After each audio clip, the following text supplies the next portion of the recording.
Stand for the pledge, please. Are you Can I going get to Troop 661 up here, boys? Cub Scout troop, come on up and lead us in the pledge, please.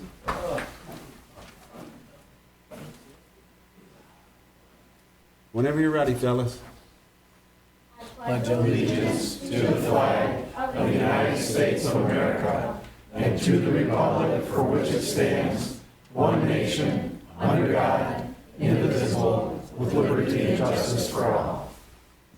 Thank you, gentlemen.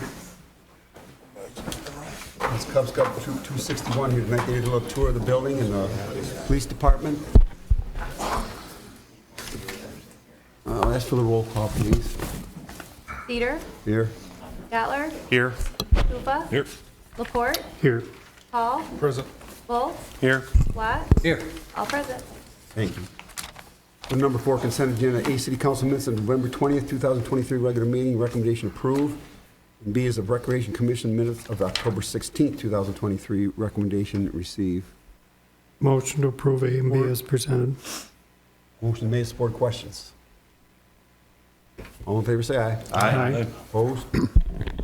All right, we have a presentation tonight from the East China School District Operating Mills Renewal. Angie, Suzanne, you guys want to come up to that podium? That microphone is hot, so everybody will be able to hear everything you say. Good evening. My name is Suzanne Sabula. I'm the superintendent for East China School District.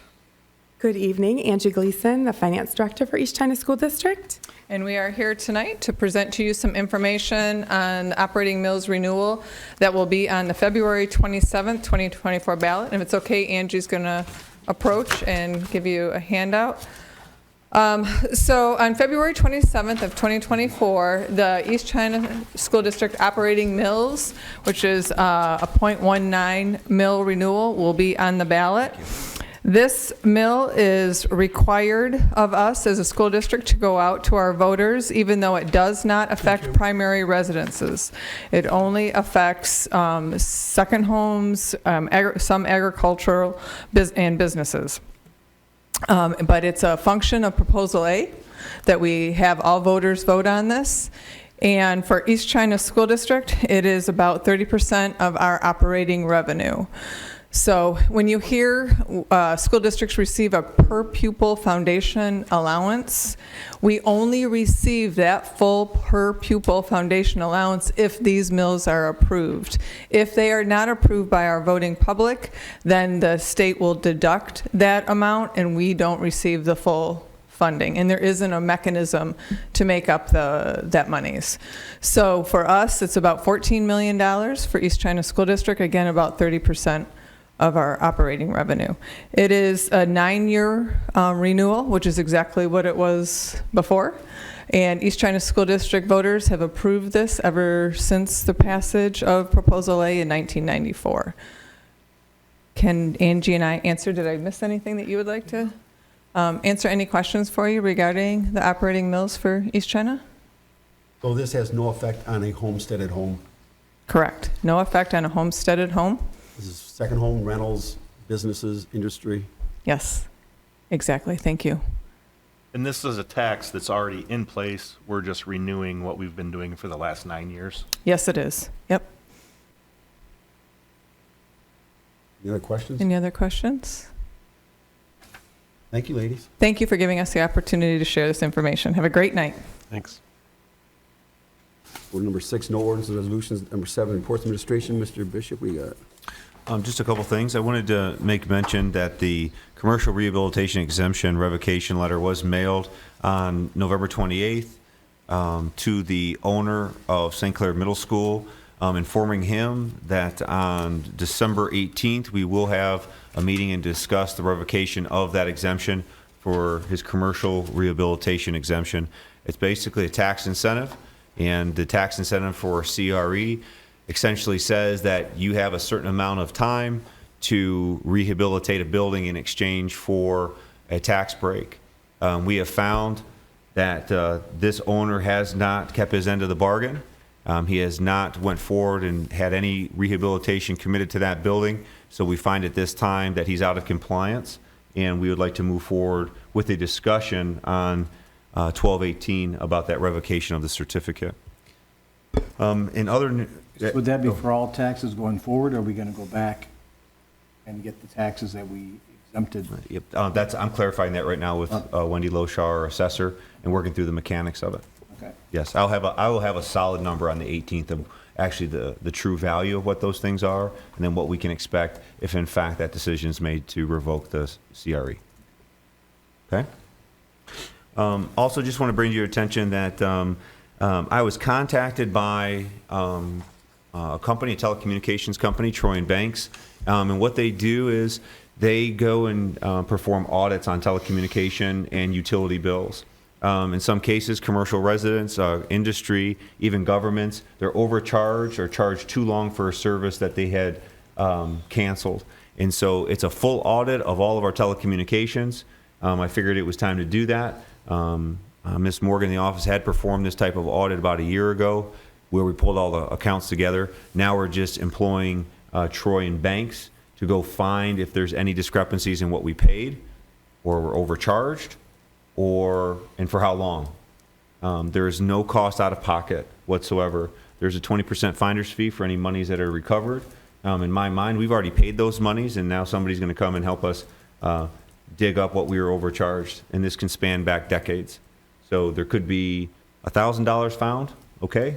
There could be $100,000 found, even better. But for a company like this is what they specialize in, I look at this as a win-win situation.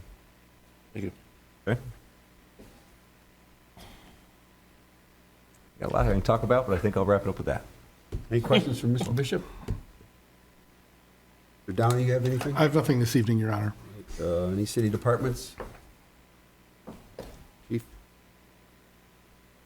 I just want to make a few comments. With winter here, we are one of the few municipalities that allow you to park in the street all winter long, but we can call a snow emergency. So I just want people to remember that myself, the city superintendent, or the DPW director can call a snow emergency if the roads demand it, but also the ordinance makes it automatic if there's 4 inches of snow on the ground or more. So if people see it snowing, just don't park in the street, and it'll be easy for the DPW to clean the streets.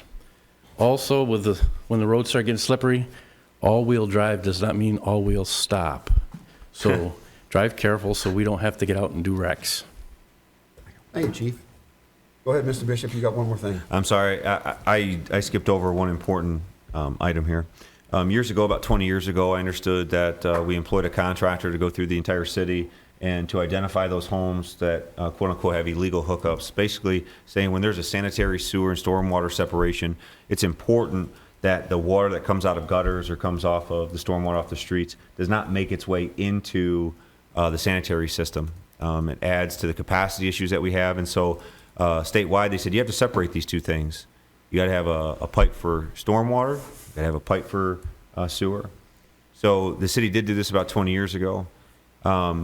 We had a major rain event over the summer. If you remember, a lot of the yards were underwater, and it caused quite a bit of problems. Within that event, we had identified an area of town. We couldn't quite put our finger on why are we having issues here? Why are we taking in so much water here? We employed, it's called smoking is what it is. It's a smoke test. You smoke a line, and when you smoke a line, what happens is if you have an illegal hookup, you'll see smoke come right out of the gutter.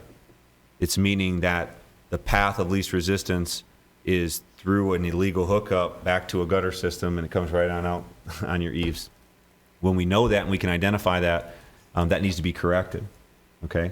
There's a handful of homes that have been identified that will be receiving letters from our civil engineers saying that we suspect an illegal hookup has occurred and they need to it needs to be remedied. So there's no cause for alarm, but I want to put that out there publicly to say that we are going to try to fix that problem because those illegal hookups, as small as they may sound, roofs produce a lot of surface water, and if we have major rain events like that again, basements will flood. People will have property damage, and we do not want that. Those letters have been sent out. You should be receiving those in about 2 weeks if that happens. And then we will have a contact information on that letter to call, because the question is, thanks for letting me know, now what do I do?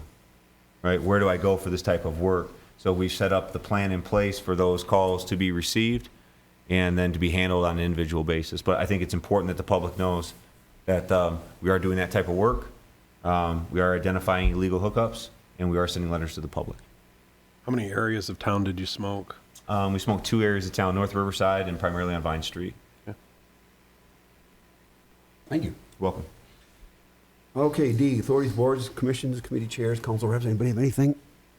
I do, Mr. Mayor. I'm lucky enough to sit on the Recreation Commission, and Therese Hawkins and her group is doing a fantastic job, especially with the recreation of Clutcha Park, or the rebirth of Clutcha Park. And just want to let you know that the County of St. Clair Parks and Recreation Commission has approved a grant for $30,000, $10,000 over 3 years. And also the Community Foundation has also contributed $140,000 for the accessibility, the pathway, the parking. And hopefully soon, we'll be able to announce a partner who is going to partner with us and take a bigger step, and hoping to get a shovel in the ground come the spring and start to recreate Clutcha Park. So if you aren't familiar with that, reach out to, you want to talk to myself or to Therese or whatever. It's really exciting what's going to be happening on the south side of town, hopefully next spring, start next spring. Thank you. Anybody else? Okay. There's no unfinished business. Number 9 is new business, approved purchase agreement for property, industrial park. Mr. Bishop. I want to touch on this. As part of it, internally, we consider this project 2. This is upgrades to the water infrastructure. There's really 3 things that are going on with that. There's an elevated water tower that's going to be built, and that's to provide pressure and fire flow to the north side of town, also support St. Clair Township and in our industrial park. With that, there's new water main that's being brought in. And because of the distance that the water has to travel, a booster station is then going to be built. This booster station, the ideal location is inside in the St. Clair Industrial Park. And so we have got to, or what I'm proposing that we do, is that we purchase about a quarter acre or so from the EPC Corporation. They have 2 buildings. It's the it's the southernmost building on Range Road. They have the ideal location for it at the cross of Christian B. Haas Drive and Jordan Creek Drive. That will connect into both lines that are going to service the industrial park, and then back to the main, which is going to be installed on Range Road. What makes this acquisition a bit unique is that it's within something called a local district financing authority, which is the LDFA. City of St. Clair created the LDFA inside the industrial park. Because it is an expense that supports the LDFA, these monies are reimbursable. But I don't like to, I'll never make a deal on the first number, right? I don't think it's good business. And when we're talking about taxpayers' dollars, I think it's always important to get at least a feel for what's this land worth? What is the asking price for this land, and what are others willing to pay for it? And when you go through that due diligence, we had one offer on another piece of property that would have suited our needs. The price wouldn't come down any less than $100,000. Then we talked with somebody else, and they were stuck at $65,000, and they wanted property improvements. They wanted things like fire hydrants installed. They wanted landscaping, additional landscaping. They wanted restrictions on the property. This particular piece of property, the number was met at, or offered at, or suggested at $30,000. That was their number. And we would cover the expenses of closing costs and those types of things, title work and that type of thing. But the purchase, all the fees are included in the LDFA, which is reimbursable. So after doing that due diligence with all those 3, I felt that this was the move that we needed to make. And the civil engineers on our project said this is the ideal location for this to occur. So what I'd like to move forward with is purchasing this piece of property from EPC so we can confirm with the civil engineers to move forward. So you need a motion? Yes, sir. Yes. So moved. Support. All right, motion made, supported. Questions? Will a tower go there too? No, the tower's in a different location. So the tower is going to be located via easement of the Magna property. If you were standing at the CSX little rail depot they have right there, and just turn west. And that's essentially where it's going to go. There's a retention pond that's scheduled to be built there. And so the soil borings took place about about a month and a half ago, I would say, just to make sure that the substrate and the ground underneath the tower could handle that type of, and it passes flying colors. So they have located a spot there, and we're working right now on an easement agreement with Magna, and that would be the second piece of property that we'd need for the project. The motion's made and supported. I'll ask for the roll, please. Mayor, should the motion include contingent on the approved lot split? Is that necessary, Attorney Downey, to be in the motion? It probably should be added. Mr. Bishop hinted at this.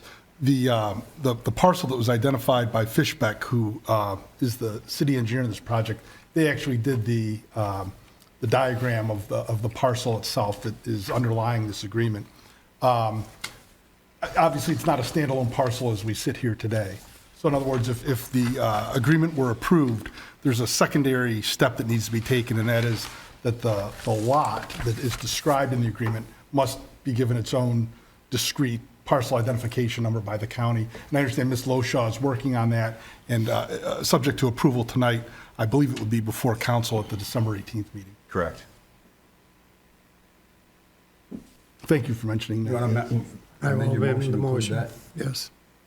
In your support? support that. So support, okay. So the motion's been amended and supported again to include the lot split, so we'll ask for the roll now, please. Kuva? Yes. Laporte? Yes. Hall? Yes.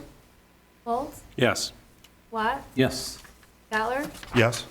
Cedar? Yes, Motion carried. thank you. Let's go to B. I have some boards and commissions to run past you tonight. And with your endorsement, we'll approve these appointments. The Board of Cemetery Trustees reappoint Betty Fryer, Nancy Germain, and Larry Silver with a residency waiver each for a 3-year term expiring December 31st, 2026. Board of Review reappoint Blank Eitner and Thomas Jaloski each to 1-year term expiring December 31st, 2024. Building Commission reappoint DeLoss Boyer, Richard Jefferson, and Chad Muldermans each for a 3-year term expiring December 31st, 2026. Appoint Paul Wade for a 3-year term expiring December 31st, 2026. Dangerous Buildings reappoint Rick Jefferson, Phil Porey, each to a 1-year term expiring December 31st, 2024, and Mitchell Cooper Jr. for a 3-year term expiring December 31st, 2026. Golf Commission reappoint Peter Tinsey, St. Clair Lions rep, for a 1-year term expiring December 31st, 2024. Harbor Commission reappoint James Harkin and Mike Meredith, each for a 3-year term expiring December 31st, 2026. Historical Commission reappoint Timothy Backhurst and Frederick Miller, both with residency waivers, each to a 3-year term expiring December 31st, 2026. Library Board reappoint Ruth Bauer for a 3-year term expiring December 31st, 2026. Planning Commission reappoint Butch Kinsfater, 3-year term expiring December 31st, 2026. Recreation Commission reappoint Dolores Topol and Douglas Vernier, each for a 3-year term expiring December 31st, 2026. That's all for now. I'll have more at the next meeting and so forth, including everybody here and the rest of these. So I'll need your motion and support to approve those. So and to moved. waive the residency requirements that were required. So moved. Supported. Questions? All in favor, say aye. Aye. Opposed? Go to C. See, Annette, is this yours or is me? I see. Oh, you can take it. I can take it, okay. This is the appointment to state and local organizations. St. Clair is a member of various state and local organizations. Participation encouraged. Appointments to the following organizations recommended: the EDA, SEMCOG, and the Michigan Next Development Corporation. As a member of the Michigan Municipal League, pursuant to the provisions of the league bylaws, the city of St. Clair is requested to designate by action of the governing body one of your officials who will be attendance to the MML annual convention as the official representative to cast the vote for the municipality in the annual meetings, and if possible, to designate one other official to serve as alternate. Recommendations are so forth. Mentioned to appoint Quentin Bishop for a 1-year term expiring December 31st, 2024 as the official representative to the EDA, SEMCOG, MNDC, and to attend the MML annual convention. To designate Annette Sturdy for a 1-year term expiring December 31st, 2024 as the alternate to the EDA, and for a 1 term expiring December 31st, 2024 as the alternate to attend the MML annual convention. and to designate Mike Laporte for a one-year term expiring December 31st, 2024 as the alternate to SEMCOG, and to designate Dan Casey for a one-year term expiring December 31st, 2024 as the MNDC alternate. With your blessings, we will do that. I'll make that motion. Questions? All in favor, say aye. Aye. Opposed? Item number 10, claims of council, November 22nd, number 30th, 2023. Hearing no questions, Your Honor, make a motion to approve as presented. Support. Any questions? All in favor, say aye. Aye. Opposed? Let's go to number 11, public comment and public questions. Do we have any non-agenda items? Non-agenda items, 3 minutes, please, if you have anything to say. Anybody? Give us your name and address, please. Frank Kleist, 1104 Clinton Avenue. First of all, I want to thank Clinton and Ryan for coming out to my house last Wednesday to discuss the bike path, because I'm supposed to have a wall in front of my house, and they're not doing the wall until after the asphalt now. So I was very concerned about that because the wall wouldn't be in place. And so we worked out something there, and we had talked about a grade difference on the one side, on the east side of my property. They haven't changed anything yet, and I got a notice today that Wednesday they're going to be out laying the asphalt. So I don't know if they're going to be there tomorrow doing that or not, but I just wanted to get that to your attention also. So other than that, that's it. I just wanted to thank you and Ryan for coming out last Wednesday. No problem at all. Thank you, Frank. Anybody else? Your Honor, or Clinton, did you have a chance to check with the Legion? There was a question there. Thank you for reminding me about that, about the slope of their driveway. Yes. Yeah, thank you about that. Anybody else? All right.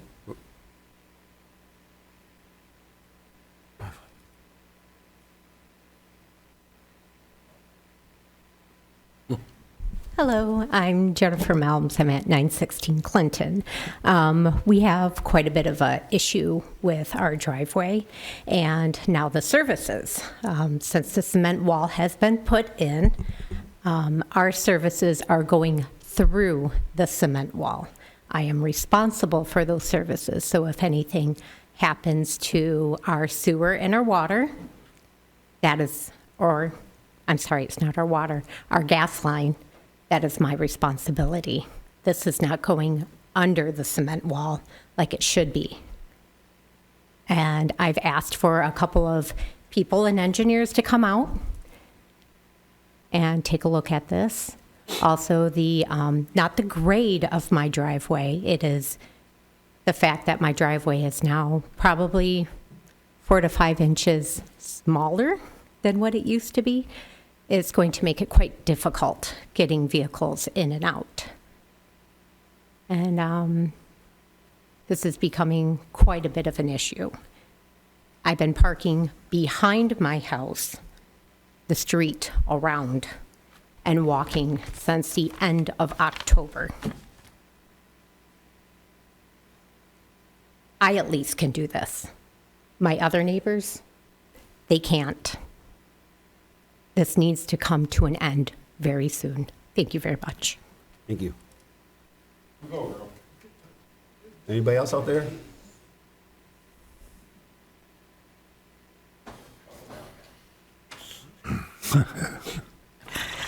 My name is Paulette Campbell, and we're from 804 Clinton. And I'm just calling, calling about the bike path also. I'm not calling, I'm here because of the bike path. We live next door to Silk's Flowers. And we've questioned, there's a dip where they've taken out his driveway to get in from Clinton. And the way the elevation is, Clinton is up and we're dropping. It drops. It's going to be a problem for kids, even old people, on bikes going down there. It has to be addressed before anything else goes. They're working on everything else, but this hasn't been touched yet. And they took down the wall, part of the wall by Silks, to give a bigger access there. But that doesn't help us. That's with all the rain and everything, it just comes down and floods us. So something's got to be addressed there, and nobody's come out for that, so. And what's your address? Pardon me? What's your address? 804 Clinton. We'll have somebody out there. Pardon me? We will have somebody out there. Thank you. I You're welcome. appreciate it. They said that about the driveway approach, too. That never happened. Oh, yeah, I had called about a driveway approach, because we don't have a driveway approach on Clinton, and our address is Clinton. It's not on 8th Street. And I called again, I've called a few times, and nothing gets done there, but I was told that we're entitled to a driveway coming, or an approach, whatever you want to call it, off of Clinton onto our property. And now, with going through a lot of health issues and complications, we could use that and get a driveway, poured so we can come in the front instead of walking all around to the back of the house to come in with groceries and everything. And, and that's just for me personal. I know this isn't about, personal issues, but the approach, if we're supposed to have one, I don't know why we don't. So, okay, thank you. Thank you. Anybody else?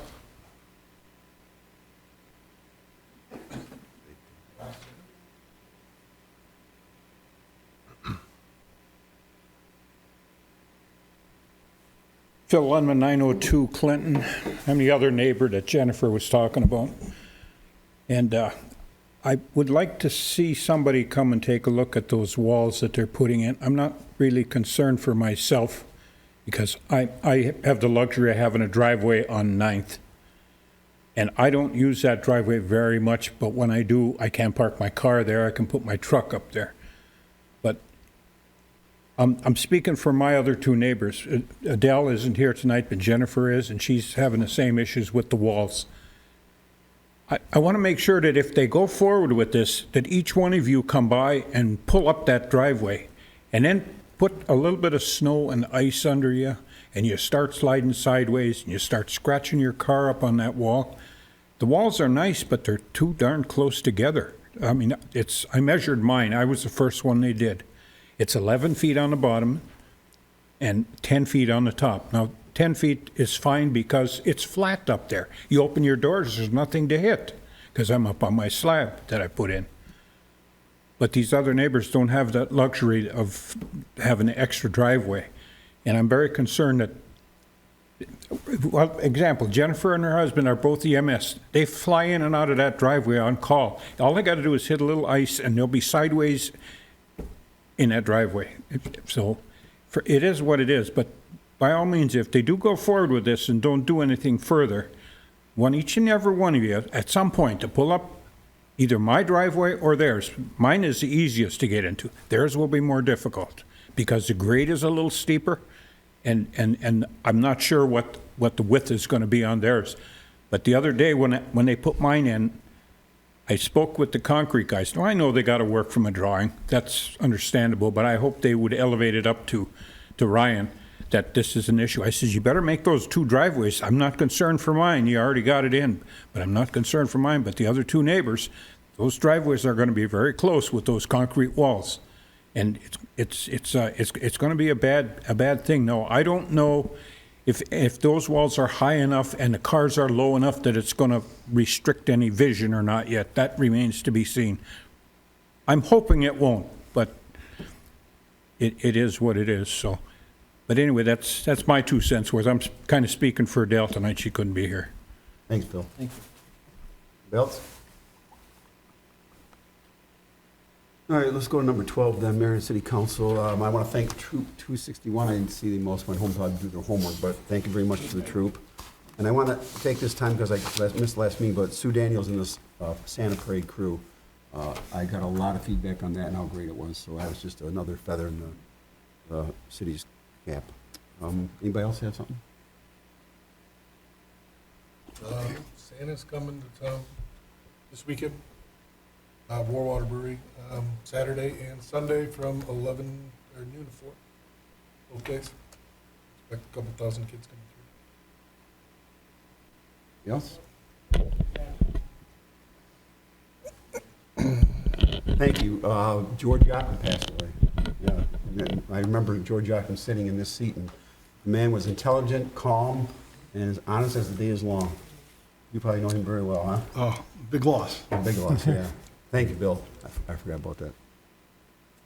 Hearing nothing else, Your Honor, I make a motion to adjourn. Support. All in favor, say aye. Aye. Opposed? Thank you, everyone. Be careful up there. Be safe.